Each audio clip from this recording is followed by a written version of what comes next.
gbogbo àjọ farahàn láti ṣe papọ̀. Please let us make it a day with God. Ìkejì ni pé. The second one. Nígbà tó bá máa tó àkókò kan sí ní. Some time to come. Odidi a week yẹn ló máa jẹ́. It is going to be a week. So ẹ jẹ́ ká fi gbogbo àwọn nǹkan wọ̀nyí sí ọkàn. So let us note that. Ìkẹta. The third one. Ẹ jọ nígbà àjọ̀dún lọ́jọ́ àjọ̀dún gangan. On the day of our anniversary. Sunday school wa máa bẹ̀rẹ̀ ní 9. Our Sunday school is going to start by 9 o'clock. A parí sí 10. And it's going to end by 10.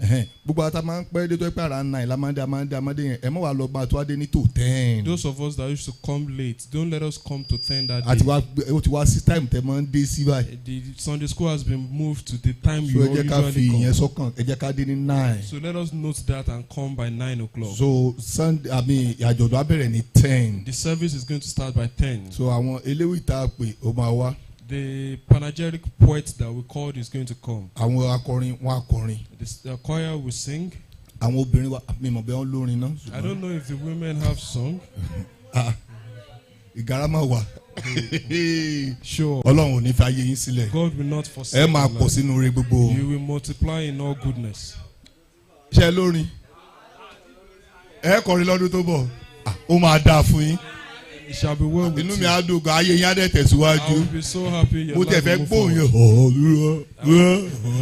I want to hear your voice. Ayé wa máa tẹ̀síwájú. Your life will move forward. Ṣé rí bó jẹ́ méjì? Even if it is 2. Tó pẹ́ yín méjì péré lè rí ra yín. If it is just 2 men. Táwọn yòókù ti wá iṣẹ́ lọ. And others have gone to work. Ẹ rí pé ṣe rìhásà kẹ́sọ̀rí. Please make sure you do rìhásà. Tẹ̀bálẹ̀ kìlì filélẹ̀ gbà báyìí. And once you establish it. Ó ti established nìyẹn. It is there for now. Mi ilé ti sí lórí pé dandan gbọ́dọ̀ kọrin. I can't make it compulsory for you to sing.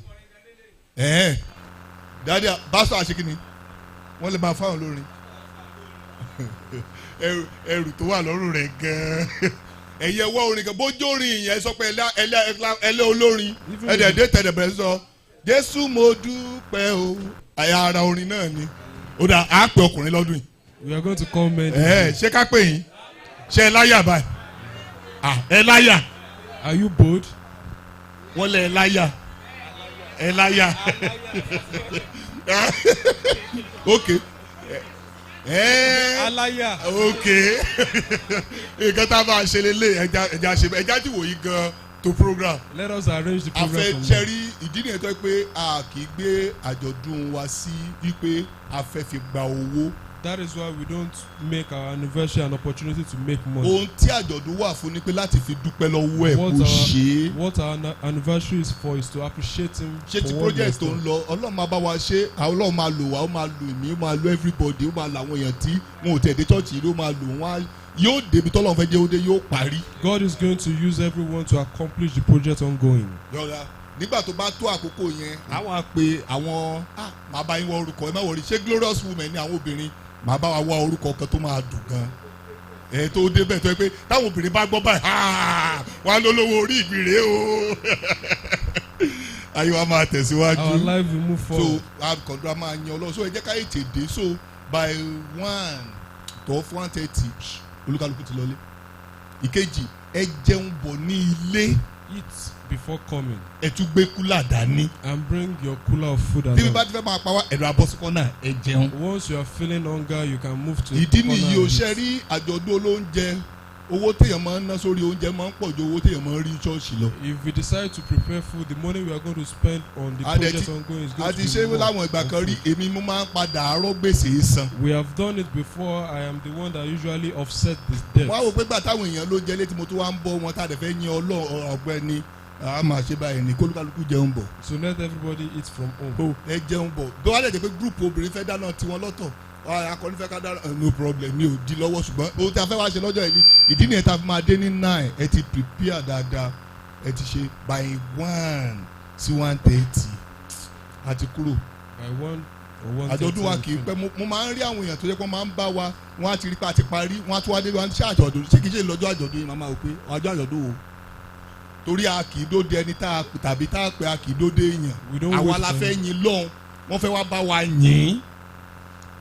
We don't wait for anybody. We are the one that have decided to worship God and they are here to help us. So tá a bá dóde èèyàn nígbà tá a gbowó lọ́wọ́ èèyàn tábà wá ń dóde èèyàn bí ìgbà téèyàn fi àkókò ṣòfò ni. If we decide to wait for someone, it's as if we are wasting our time. tàbí kí n lọ gba àwọn èèyàn tí ó bá ṣe program pé wọ́n máa moderate ebi gá moderate program fúnra. I myself can moderate the program. káwọn sọ pé gbogbo wa Not to talk ìṣẹ́jú of mélòó anyone. ayé wa máa tẹ̀síwájú. Our life will move forward. ẹ̀kọ́ tí à ń kọ́ bọ̀.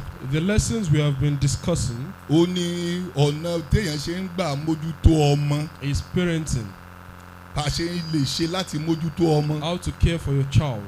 gbọdọ̀ dúpẹ́ lọ́wọ́ gbogbo àwọn èèyàn ọlọ́run gbogbo tí ọlọ́run ti lò láti bí ọ̀sẹ̀ bíi 4 sí 5 sẹ́yìn. And I appreciate all our teachers that God has been using for the past 6-7 weeks. mo dẹ̀ tún dúpẹ́ ní orí ìránṣẹ́ ọlọ́run tí ọlọ́run lò ní lọ́sẹ̀ méjì sí ìsìn àti ilé ẹ̀kọ́ wọn ní ọjọ́ Sunday tó kọjá. And I appreciate God over the life of the minister of God that he used in 2 weeks ago. wọ́n ti ràn mí lọ́wọ́ láti yọ àwọn nǹkan kankan kúrò níbẹ̀. He has helped me a lot to remove some things from my own ipe ká lesson. yẹ ara wa gangan wò. Is that we should check ourselves. ohun tí a jẹ́ lọ́mọ jẹ́. It is what we heard that our child bí is. àwọn òbí wa ṣe wá handle wa kọ́ ló yẹ ká ṣe wá handle It wọn. is not the way that our parents handle us that we should handle our children. mo rántí ibi tí mo gbé kan. I remember the place I lived. bọ̀dá yẹn ó máa ń lù mí gan. That brother used to beat tí me bá a ti ṣe lot. kékeré báyìí nínà. If I do any mistake, he beats. a nà mí gidi gan àpá wà lá níbi tán mi báyìí ó fa tán mi ya ó ṣe gbé ẹ̀ ṣe ń pa ọmọ pupa ara wa o akíákíá ní ma fàpá hàn pàápàá ti pọ̀ lára mi. He beat me a lot and inflicted injuries on my body. a fún mi punishment tó ṣe gan. He is going to punish me. ìgbà tó máa fi tó bí ọdún kan. After living with him for a year, èmi náà wà lọ ń kọ́ ẹ̀ṣẹ̀. I started learning boxing. ìkejì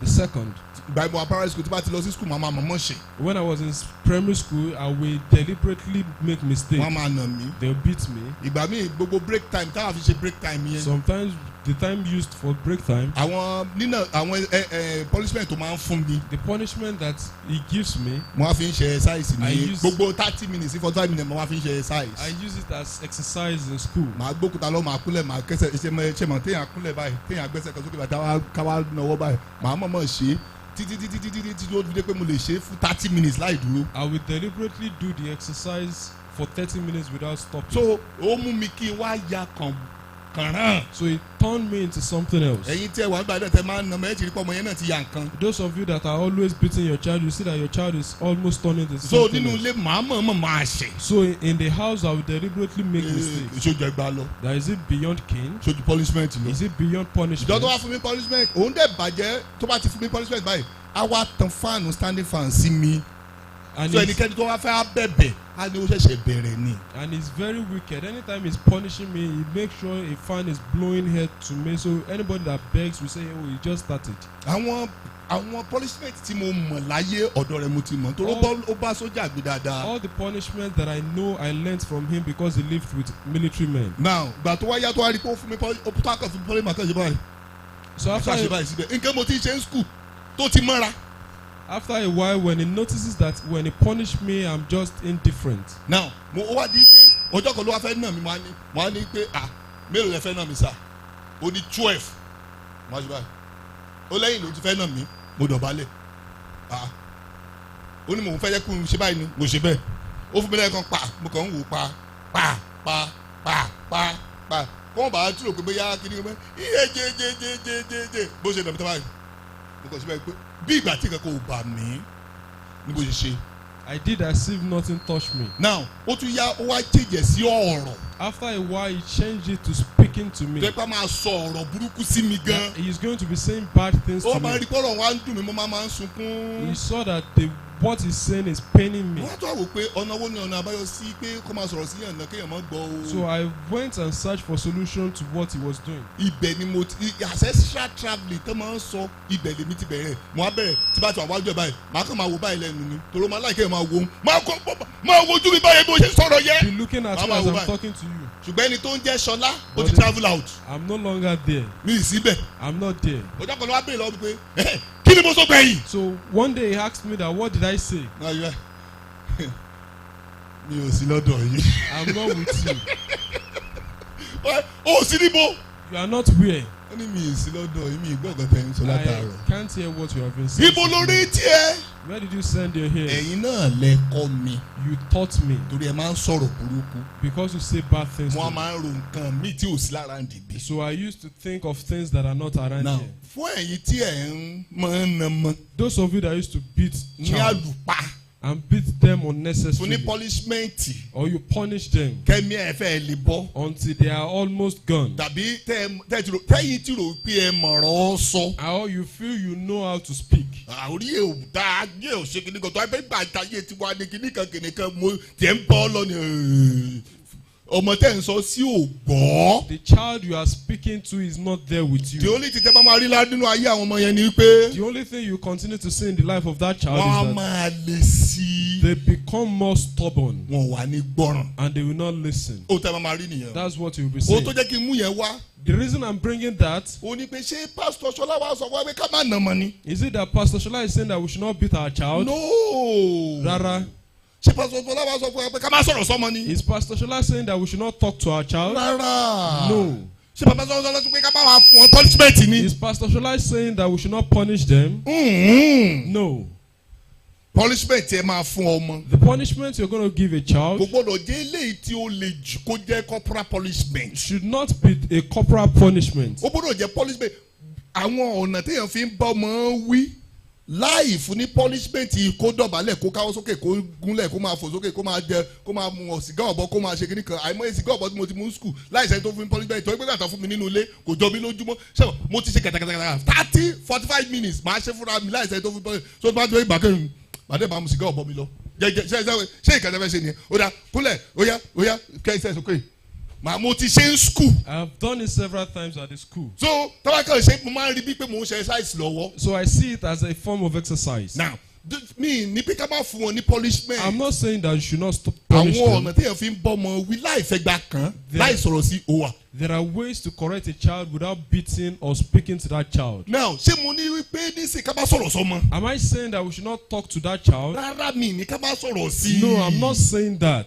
ṣùgbọ́n kì í ṣe ọ̀rọ̀ èébú. But it is not abusing. nígbà tí bá sọ̀rọ̀ sórí rẹ̀ orí rẹ̀ ó pé. When I abuse you, your head will reset. ẹ má bínú fẹ́dẹ̀ tí mo fẹ́ pè yìí o. I'm sorry for the language I'm about to use. ọ̀rọ̀ burúkú ń jáde lára aláìgbọ́n òbí nínú ọkàn tó ń bínú sí ọmọ tó fi ń ṣe yẹ̀yẹ́ nínú pé wèrè bàbá mi ti bẹ̀rẹ̀ wèrè ìyá mi ti bẹ̀rẹ̀ wọ́n máa tún ṣe léyìí o wọ́n lọ́lẹ̀ sọ ìfún ìyá rẹ ló já wọ́n sọ pé ìfún ìyá mi ló jẹ́jẹ́ ìfún ìyá rẹ ló jẹ́jẹ́ nínú náà ó ti rò pé ó dákẹ́ fún ọ ṣe ló kakuléètì rẹ tó ló ti mọ bó ṣe mọ tó sílébù rẹ lẹ́yìn ọ̀kọ̀ọ̀kan kò lè gbọ́. He can't listen to you. orú ọ̀rọ̀ wo lẹ bá lè sọ fọ́mọ tó lè yí padà. What sort of word can you tell a child that will change him? ó ní wípé ẹ fún ọmọ ní ìmọ̀ràn. It is that you are going to advise the child. orú ìmọ̀ràn wo. What sort of ẹ advice? jẹ́ kó mọ ohun tó ṣẹlẹ̀ yẹn tó ṣe. Let him know what he has done. ohun àkóbá tó wà níbẹ̀. The dangers that are in it. àti ọ̀nà àbáyọ fún. And way out for him. àwọn ìbá sọ pé kó o educate ọmọ rẹ.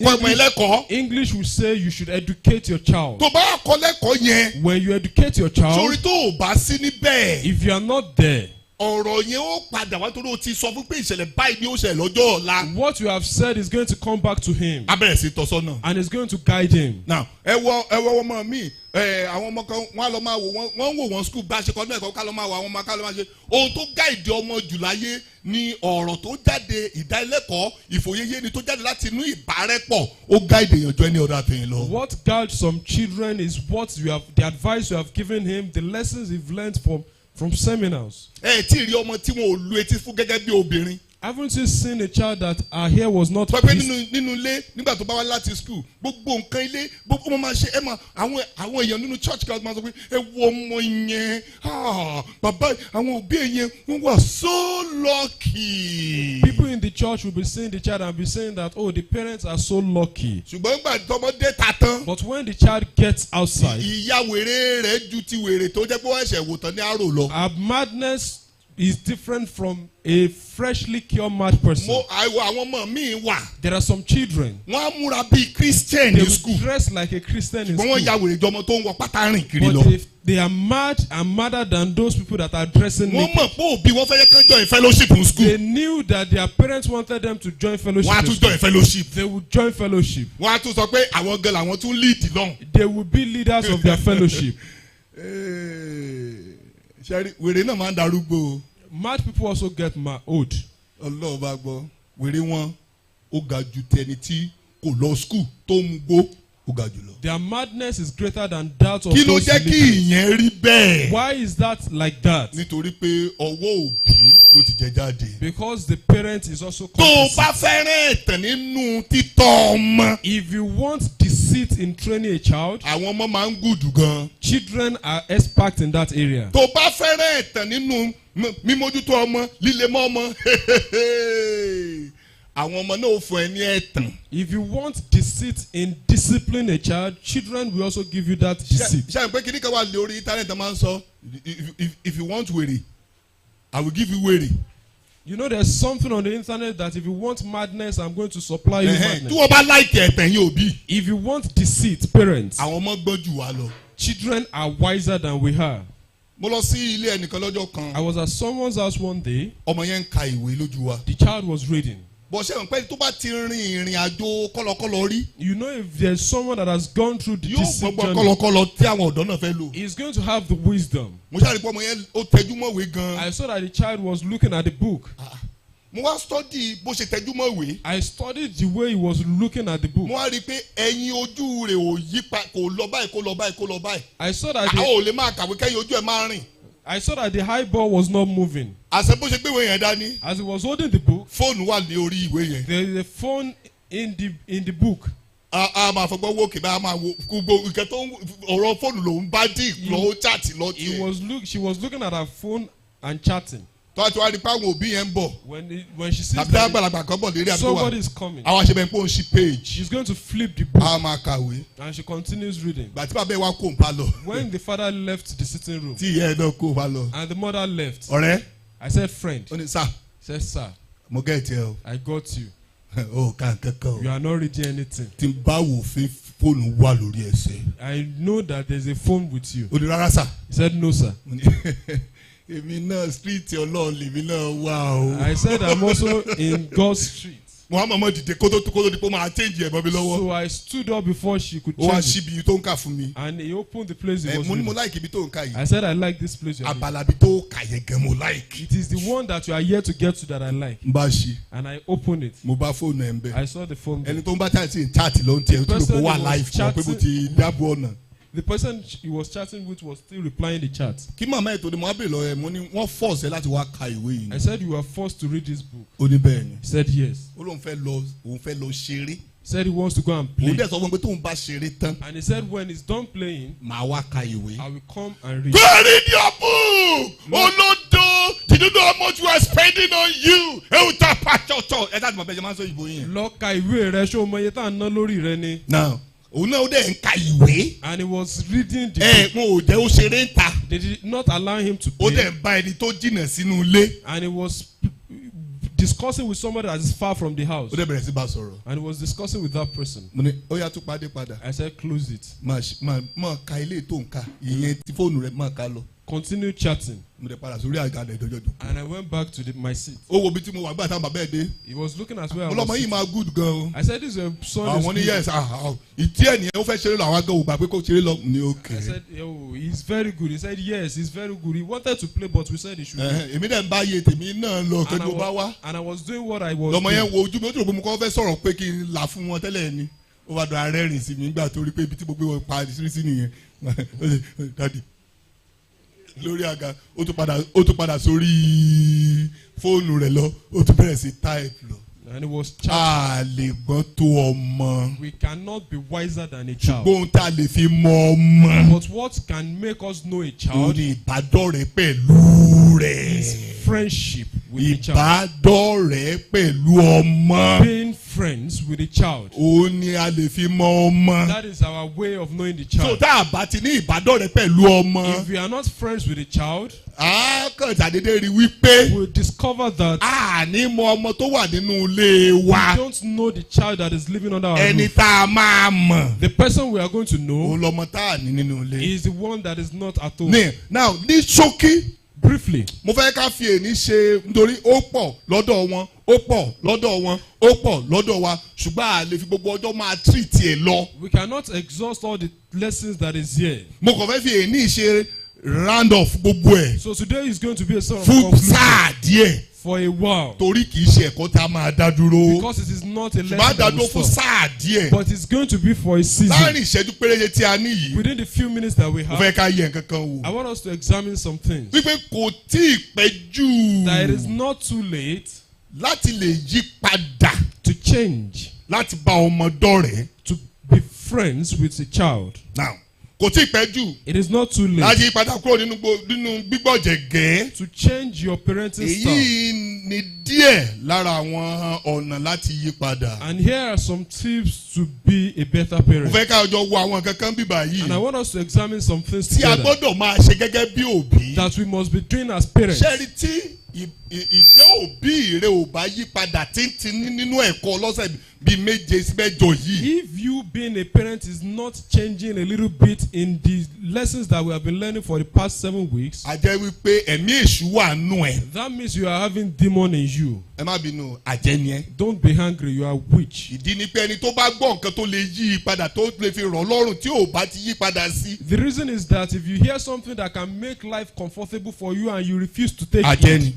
you are a witch. Àjẹ́ ni. You are a witch. Now ẹ gbọ́ mi dáadáa báyìí. Now listen carefully. Number one. The first one, Ní ìmójútó ní ìbáṣepọ̀ tàbí ìbádọ́rẹ̀ẹ́ pẹ̀lú ọmọ rẹ. have hands-on involvement in parenting. Ìmójútó You take note. You are observant. o ní ìbárẹ́pọ̀ pẹ̀lú ọmọ ẹ. Observant. Be observant and develop a close friendship with your child. Bí a ṣe wà yìí ta jẹ́ òbí, As we are as parents, alámòjútó ọmọ ni wá. we are guardian to a child. Ìkejì The second tó one, wá ga jù, that is the highest, olùkọ́ ọmọ ni wá. we are the teacher of the child. Ṣé ẹ̀pẹ́ ẹ̀kọ́ last week sọ fún wa wípé You know, last week lesson taught us ìwọ that gẹ́gẹ́ kó o yẹ ara rẹ wò. you yourself should check yourself. Ohun tó o jẹ́, What you are òun lọmọ jẹ́. is what a child is. Ohun tó o jẹ́ lọmọ jẹ́. What you are is what your child Wọ́n is. ní ìmójútó tó péye lórí ọmọ. Have hands-on involvement in parenting. Bá ọmọ rẹ dọ́rẹ̀ẹ́ papọ̀. Be friends with your child. Nípa pé òun bọ́ bẹ́ẹ̀ dọ́rẹ̀ẹ́ papọ̀. In being friends with a child, Má sọ ìbáwí nù. don't lose correction. Mọ́ sọ̀rọ̀ rẹ di gbẹ̀wù dání. Don't turn yourself to a dummy. Ìbádọ́rẹ̀ẹ́ tí à ń sọ. The friendship we are talking about Ó ní pé is that mọ́kànra mọ́ ọmọ nínú ilé. don't pour your anger on a child. Ìkejì, The second one, wà níbẹ̀ fún ọmọ nípa ti ìrònú. be there for your child in emotion and in thinking.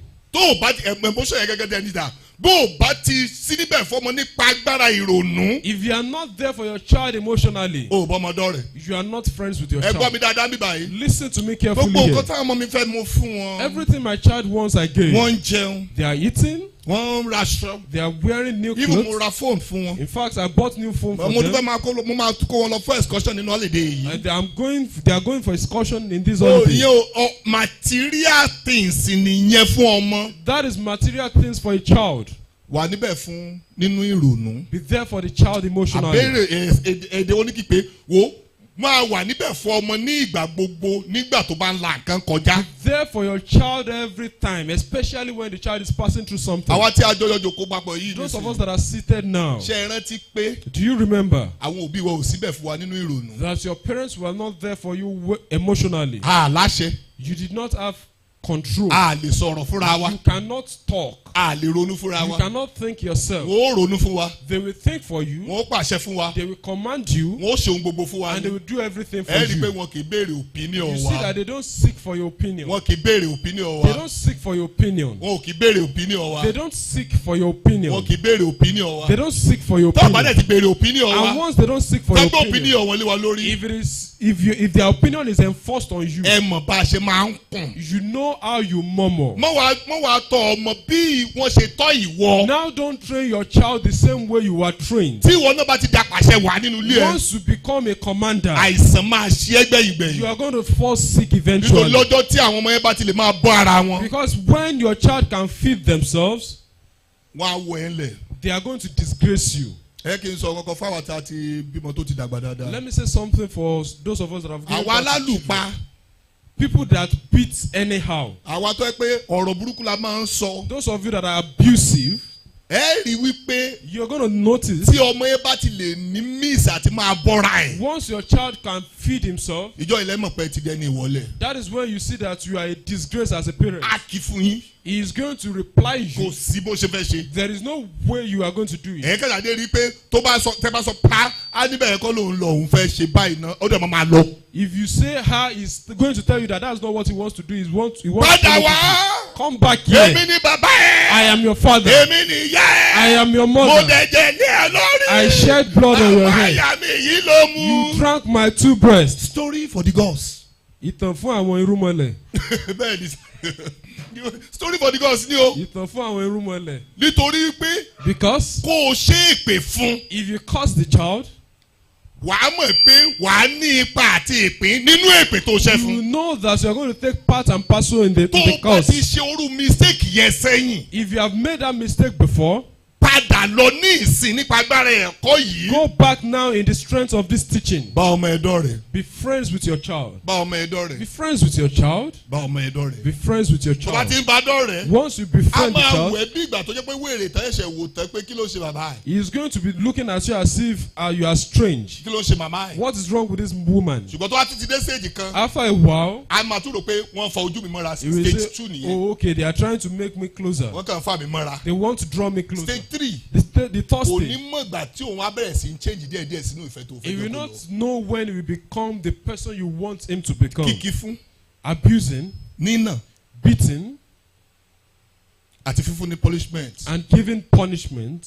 kò sí nínú ìbàdàn rẹ̀. It is not part of friendship. ẹ gbọ́ mi dáadáa mi ní ká má nà ọmọ. I'm not saying you should not beat your ṣùgbọ́n child. má sọ nínà di òkúta àdìgbò olùtẹ́gbò olùwà bá fi ṣe punishment fọmọ. Don't turn beating to everyday whip for that child. number 2 The second one, yẹra lágbù sọ̀rọ̀ tàbí nà ọmọ ní gbogbo ìgbà. refrain from yelling or striking the child always.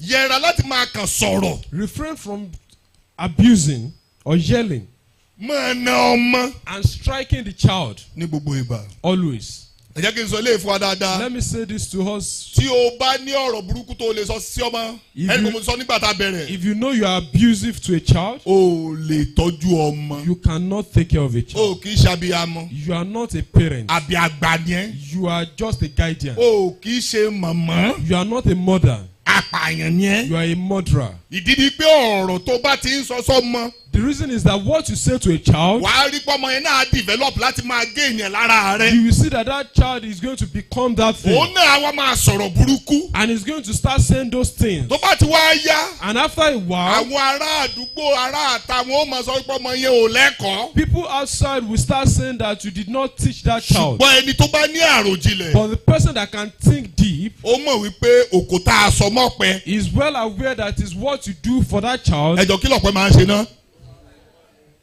that the child is doing to you again. tó bá rí ọmọ tó ń sọ̀rọ̀ gidi. If you see a child that is well mannered, padà lọ wọlé ẹ̀. go back to the home, go and check. tó bá ní ọmọ tó ń sọ̀rọ̀ gbàgbàù. If you see a child that is misbehaving, ẹ lọ padà wọlé tó ti jáde go wá. back and check the house that produced tó that bá rí child. ọmọ tó kàn máa ń wò sú. If you see a child that is just looking ẹ padà lọlé like a kẹ́ lọ dummy, wò ó. go back to the house and ẹ bá rí check. ọmọ tó máa ń ṣeré ipá. If you see a child that plays rough, ẹ padà lọlé kẹ́ lọ wò ó. go back home and check. ẹ padà lọ lékẹ́ lọ wò. Go back home and ohun check. tí ilé tó ti jáde wá sọ. It is what the house that produces him that is saying òun ni òun náà ń gbé kalẹ̀ síta. is what he is producing. ìwé òwe orí kejìléníogún Proverbs chapter 22 ẹsẹ̀ ìkẹfà. verse 6 ó sọ gbólóhùn kan níbẹ̀. says something there. ó ní wípé tọ́ ọmọ ní ọ̀nà tí yóò rìn. He said, train your child on the way that he will go. nígbà tó bá dàgbà tán And when he's grown, kì yóò kúrò níbẹ̀. he will not depart. bó o bá tọ́ dáadáa If you train your child very tó well, bá dàgbà tán when your child grows, tó wẹ́ kò lè kúrò nínú ẹ̀. he will not be able to tó depart. o bá tọ́ burúkú If you train your child badly, tí o bá béèyàn gidi pàdé ní kó tó di pé yóò gànràn tán if you did not encounter a good person before he turned into something else, kò ní kúrò níbẹ̀. he is not going to depart from ẹ it. jẹ́ akẹ́kọ̀ọ́ bí a ti ń sọ ọ̀rọ̀ ìmóríyá fún ọmọ. Let us learn on how we encourage a child. ṣé ọmọ rẹ ṣe àṣìṣe Your child has made a mistake. ó fail ní school. He failed at the school. ọmọ kan wà. There's a child. mo lọ ṣe TP mi nígbà tí mo ṣe wà lẹ́sìn. I went to do my teaching practice when I was in SC. àṣà nǹkan tó máa ń gbọ́ nílé ni orí ẹ̀ ti kú o ò lọ́pọlọ. What you usually hear at home is that your head is blunt, you have no brain. so tó bá ti wá gbé ẹni iṣẹ́ fún So anytime he's given any work to ọ̀rọ̀ do, yẹn ti di ọ̀wọ̀n àti ayé ẹ̀. that word Wọ́n has ti pa turned ayé ẹ̀ into jẹ́ pẹ̀lú ọ̀rọ̀ his yẹn. standard in his life. His ó máa life wá has wò been pé completely òun ò ruined. ìgbà tó wáyá ó kàn wá bá mi lọ́jọ́ kan pé dádì He came to meet me one day and said, Daddy, mo láì kí n gan sa. I like you very much, ní but mi ì lè kàwé but I can't read. torí wọ́n máa ń sọ fún mi nílé pé Because they often tell me at home that mi ì lọ́pọlọ. I have no brain. mo dẹ̀ rí i pé tòótọ́ náà mi ì lọ́pọlọ. And I see that truly I have no brain. mo lò lọ́pọlọ. I said, you have no brain? kí ló mú ẹ pè mí. What made you call me? wọ́n á ní òun kàn láì bó ṣe jù mo ní He said, I just like iṣẹ́ you. ọpọlọ pẹ̀lú ọkàn ló fi pè mí. I said it is the work of the brain and your heart. pé òbí ẹ wá lọ́la Call your parents tomorrow. àwọn ìyá àti bàbá ẹ ní kó sọ kan wá. Both your father and your mother. ọlọ́dẹ ṣe mo ti sọ fún wọn pé pásítọ̀ ṣọlá má sọ fún mi pé tíṣà sọ fún wọn pé pásítọ̀ ṣọlá sọ pé ká wá wọn wò pásítọ̀ bí sọ pé ká wá. Tell them that Pastor Shola wants to see bọ́dẹ̀ them. ṣe dé àjòkó. When they came, they sat. mo lè máa ń sọ fún ọmọ yìí pé kò lọ́pọlọ. I said, you often tell your child that. bẹ́ẹ̀ ni sá bẹ́ẹ̀ ni sá kò sí kankan lórí ẹ̀ dàbí orí ẹ̀ já ni tó ti yan tó ti dín tó ti ṣe kíní kan láyé. bàbá àti ìyá yẹn sá gbà bí ọtí mo wá fi ilẹ̀ kan dánwó èrè wọn wò dáadáa. I allowed them to practice their madness. mo wá ní pé ẹ̀yin lẹ kó bọ́mọ yìí. I said, you are the one that is affecting this child. mo ní sẹ́yìn ní bínú. I said, won't you be angry? wọ́n lọ́nà wo làwọn fi kó bá. They said, in what way? mo ṣe tí bá ti sọ sẹ́yìn ní bínú. I said, once I said, won't you àní be bínú. angry? mo ní torí pé ìwà aláìlọ́pọlọ tẹ̀ ẹ̀ wù. I said, you are behaving as if you are foolish. ìwà aláìlọ́pọlọ tí wọ́n ń wù àsìfù kọ́ o. You are behaving like a foolish person. now òun ni ẹ fi ń wo ọmọ tó lọ́pọlọ jù yín lọ gẹ́gẹ́ bíi pé kò lọ́pọlọ. And that is what you are making you to see a child that is more brilliant than you as if he's not tí wèrè brilliant. bá pàdé èèyàn gidi. You know when a madman meets a good kí ni person, yóò máa pè èèyàn gidi. what will he call a good Wèrè. person? Oh, that's wọ́n náà mad. máa ń pè wèrè máa wo wèrè He said, tani looking wèrè. at mad person. téèyàn èèyàn gidi yẹn tí ò bá tó a fẹ́ ya wèrè kókò náà máa lọ jẹ́. If the same- tó o bá ti lè pariwo pé bàbá ìyá ẹ̀ ni wèrè àwọn yẹn ká wèrè aláṣọ lélẹ̀. Once the sane person replies the mad person that you also you are mad, people will say, oh, there are two mad men. mo wá sọ fún wọn pé ẹ bẹ̀rẹ̀ sí í sọ fún pé ó ní I ọpọlọ. said, start to tell him that he has brain, ìfà jẹ́ nọ́ọ̀sì ni ẹ́. that he's a genius. mo wá bẹ̀rẹ̀ sí jókòó ti ọmọ láàrin 6 weeks tá a jọjọ níta fẹ́ fi ṣe TP. And within 6 weeks, ó nìkan mo wá bá bá ṣe sọ̀rọ̀ ṣe gbogbo àwọn tó mọ máa tiẹ̀ wá tún gbé wá o lè ṣe you can do it. o lè ṣe. You can do it. ní táàmù yẹn In that time, system ọmọ yẹn change. the system of the child changed. kí n tó wá kú ò Before I left, mo tún pe àwọn òbí ẹ̀. I called the parents. mo ní kí lẹ note nípa ṣe ọmọ yín ní school. I said, what did you notice about your child's wọ́n láwọn performance? rí ipò tí ń change. They said they noticed that it's changing. mo ń ta wá ní òwà ní ọpọlọ. I said, who has no brain? wọn wà dákẹ́ wọn á wojú ara wọn. Did ok not talk, they- ọkọ wò pé ọkọ ni o ìyàwó ni o lọ́pọlọ. The husband is looking at the wife as brainless. ìyàwó náà sọ pé mo á ní kí ló tẹ́ fi wojú ara yín. I said, why are you looking at yourself? ṣé ẹ jọjọ ọlọ́pọlọ. Oh, both of you does not have brain. rárá daddy. They said, no, daddy.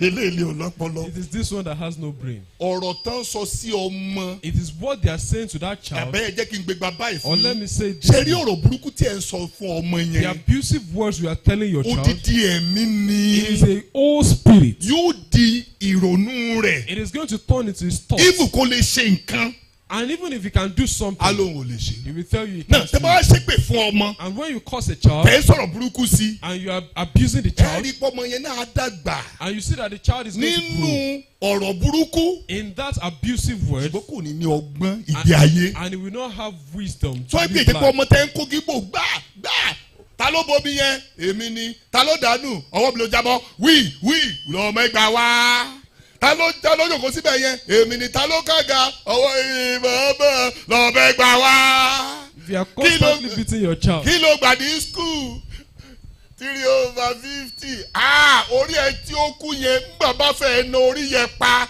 yóò ṣẹ́gbà náà fi ń ṣí. wẹ́ẹ́ discover wípé ọmọ yẹn a máa bẹ̀rẹ̀ sí bẹ̀rù ọ̀pọ̀ nǹkan tó mọ̀ á wà nínú ẹ̀ torí pé kò fẹ́ jẹgba kò ní lè gbé jáde. most things that are afraid of Cain, he won't be able to manifest them. ẹ jẹ́ kí n béèrè kan lọ́wọ́ wa. Let me ask the question from us. ẹjọ́ àwa wo ni àwa náà ti dàbí èmi nígbà kan rí. How many of us are like me? tó pé tí wọ́n bá sọ èyìnbó sí wa agbó èyìnbó yà mọ̀ nǹkan tán sọ ṣùgbọ́n àìlè fèsì. That when they speak English to Ó ṣe ìwọ náà. you understand what they are saying, but you can't reply. ó ṣe èmi. ẹ̀kẹ́ tí mo dẹ̀ fẹ́ wá ètò òfin sọ. You will say, Igba- that yes. is what I want to say. Why ìgbà did mi you à say wà it? á sọ fún èèyàn nǹkan báyìí dẹ̀ là ń sá o. Sometimes we will tell others that, and this is the answer. ẹni àwa nọwọ́. And the person will raise their hand. wọ́n ní clap for her or clap for They him. will, ẹ pàtẹ́wọ́ fún un. wọ́n á sọ pé èmi mo sọ fún o èmi mo sọ fún o. I'm the one that told him. Oh. nínú ọmọ tó bá ti ń lù When they start beating tàbí you, tó ń sọ̀rọ̀ burúkú sí or they start tí ọmọ abusing yẹn a bá bẹ̀rẹ̀ child, sí ń dàgbà. when the child starts growing, a ní ẹ̀mí kan tó ń pè ní ẹ̀mí ríra ẹni ní ẹni yẹpẹrẹ. he's going to see himself as somebody that is not worthy. ẹni tó jẹ́ pé ó ní low self esteem. Yóò ní ẹ̀mí ìfọ́jú tẹ́ḿbẹ́lú ara ní. òun lá máa bá rìn kiri. And that is what is going to follow the child. ẹjọ kẹtó mọ èyìnbó ẹyọ kan sọ síta pẹ̀lẹ́ bá yàn sọ tàbí broken ó má máa gba ẹlòmíì ó gbé mi lọ́jọ́ tó pọ̀ o. It took me so many days. tábàtà ti bá mi sọ tí bá ti wà ládùúgbò bí tó ti ń sọ. Once they start telling me what, lẹ́yìn pé kí n máa rẹ́ wọ́n á ní sọ́dọ̀ àdúrà wo ni. I will start laughing. What's your contribution? àṣẹ english tí mo ń rò ní inú yẹn correct láti sọ síta. I didn't know that the English that I was thinking of is correct to say it out. ṣùgbọ́n kò sí okun. But there was no strength. kò sí okun. There was no strength. number 3. The third one. fún ohun tó sọ wípé kó lọ ṣe. Give reasons for your instructions. làwọn lóye lórí àwọn àṣẹ tí ó ń pa á fún wọn. Educate them on your instructions. làwọn lóye lórí ẹ̀. Educate them. o fẹ́ jẹ́ kí wọ́n lọ fọbọ́. You want them to wash plates. sọ reason fún wọn. Tell them the reason. ìfẹ́ jẹ́ kí n sọ tọ̀tọ̀ fún wa. Let me be honest with you. lẹ́ẹ̀kọ̀ọ̀kan tó bá fẹ́ na ọmọ. Once in a while, gbà. don't just beat the child. ṣé o mọ reason tí mo fi fẹ́ náà. Do you know why I want to beat you? nítorí pé o ṣe báyìí Because you did this and that. mi ò dẹ̀ fẹ́ jẹ́ kó. tó bá tó ọdọọjọ́ mi tó fẹ́ ṣe kinní yẹn. So next time when he wants to do that, kì í ṣe ẹ̀rù ẹgbà ló máa wọ inú rẹ̀. it is not the fear of the cane that will enter that child, ṣùgbọ́n torí pé òbí yẹn sọ fún pé mi ò fẹ́ jẹ́ kó o ṣe. but because the parents said, I don't want you to do it again. ẹjọ́ jẹ́ ká tún sọ òótọ́ o. Please let us be honest with ourselves. mélòó nínú wa nígbà tí àwa kékeré ní àwọn òbí wa náà tán sọ ìdí tán fi nà wá fún wa tó wá educate wa nínú ẹ̀. How many of us when we were young did our parents educate us on the reason they were beating us? hello mélòó nínú wa. lẹ́yìn pé kán máa sọ ọ̀rọ̀ burúkú sí wa kán máa lù wá lọ bẹ́ẹ̀. They will be beating and abusing us. wọn ò educate wa. There was no ṣé education. ìpínlẹ̀ pọ̀ ìgbà míì. You know, many times ọmọ gábà wò pé kí náà nà òun sí the gan. child will be wondering that why are they beating me? òbí mi kì í fẹ́ gbọ́ kí àbúrò. Child to them. ó kẹ́ra. Oh, you are ó fẹ́ kí bímọ lé ọ. you don't want me to ọlọ́dẹ give wá birth. ṣeun. Thank God. ó tí ì pọ̀dún kan You are not up to tí mo a ti year bímọ lé ọ. that I gave birth to you. àwọn náà ti wá ọmọ bàbá rẹ ni wọ́n. They are also your father's bàbá náà children. sọ pé ọmọ mi ni gbogbo wọn. And the father- tí ẹ̀gbọ́n bá na àbúrò. When your elder one beats the younger one, tí àbúrò dẹ̀ sáré lọ gbúrúrú tó lọ fẹjọ́ sùn. and the younger one reports, next thing fún ìwọ láti the ṣe. next thing for you to do, lágbájá wá ń bí. come here. kí ló dé tó fi nà. Why did you beat him? ó tẹ̀ tó gan. He didn't beat you enough. máa bá tiẹ̀ lọ. Go.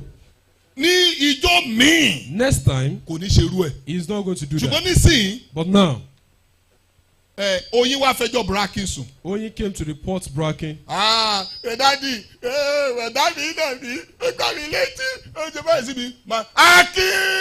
Akin, náà ó di ìwàì mọ́mọ́ àdàbọ̀ mo ní kò. I know they will beat ṣùgbọ́n me. ní ìsìn But now that I'm màá in lù ẹ̀ charge, bàjẹ́. I will beat you.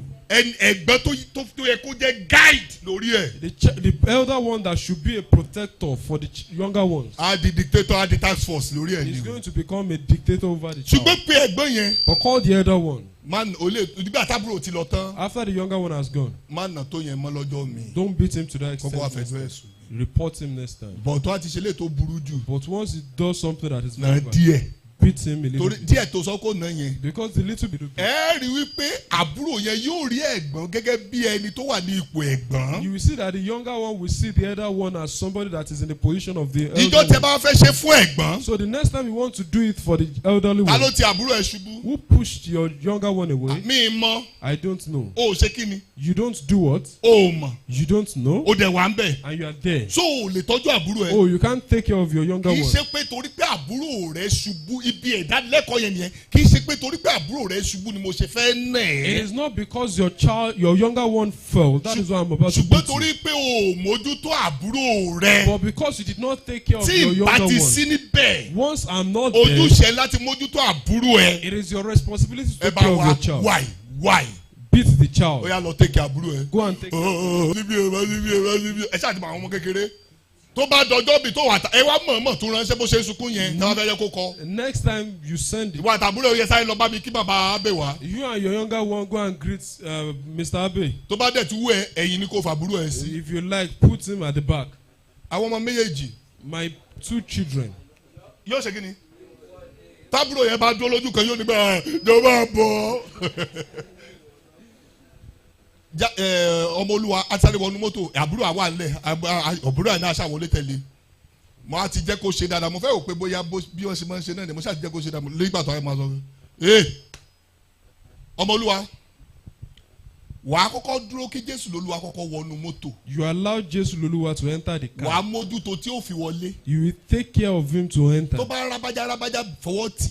When he's struggling to enter, you push ni him. wàá ẹ̀ṣẹ̀ wà ó tún bọ̀ girigiri lọ́jọ́ kan ó tún fẹ́ wọlé bàrà wọ́n ṣe báyìí kí ni mo sọ fún ẹ. àárọ̀ yìí náà ó sì tún ṣe. This morning she did it nígbà again. míì á jẹ́ kó wọlé. Sometimes she nígbà allow míì him á to. wà off minded. Sometimes she forget. láàárọ̀ bí mo ṣe sílẹ̀ mo mọ̀ tú sí. This morning ìyẹn dẹ̀ sì ń ṣe kàbàkàbà tiẹ̀ bọ̀. èmi ni dáàdì inú ilé lẹ́yìn dáàdì. I'm the daddy of this house after daddy. bó ṣe fẹ́ wọlé báyìí. As she was about to enter, I said, àdàṣe báyìí. She went back. ó wá pé ìyẹn wà ní kókó wọlé. She called him that enter. gbà tó wọlé tán When òun she náà wá wọlé entered, tẹ̀lé. he entered. tó bá máa tú àkókò kan After a while, kì í ṣe pé màmá rán létí I mọ́. will not keep reminding òun her. náà á ti mọ lára. She is going to get used to it. báwo ni wọ́n á ṣe wá lọ skul tí wọ́n ò ní mójútó ara wọn. How are they going to go to school and they won't take care of themselves? àní kì í bá ọmọ ẹ dọ̀rẹ́. Befriend your child. sọ ìdí pàtàkì tó fi ń bá wọn wí fún. Bẹ́ẹ̀. ó kí ọmọ ẹ tó ṣe àṣìṣe. Oh, your, wo kì í ṣerú ẹ mo ti gbàgbọ́ nínú ẹ gan-an. I believe so much in you.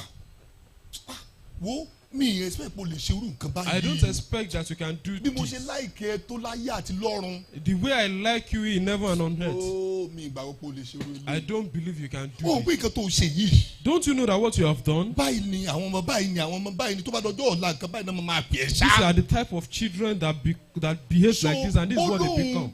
ipe onífẹ̀ẹ́ rẹ̀ tó fi hàn sí. The statement that you love him, tó wá rí wípé ó dùn ẹ́ gan. and he sees that it's pained you a lot. ọmọ tó bá jọ ọmọ gidi. A good kò child, dẹ̀ sọmọ tí kì í ṣọmọ and gidi. there's no child that is not kò good, ní fẹ́ kọlu bàbá yẹn mọ́. would not want to attack àwọn máa that bẹ̀rẹ̀ father sí again. wo àwọn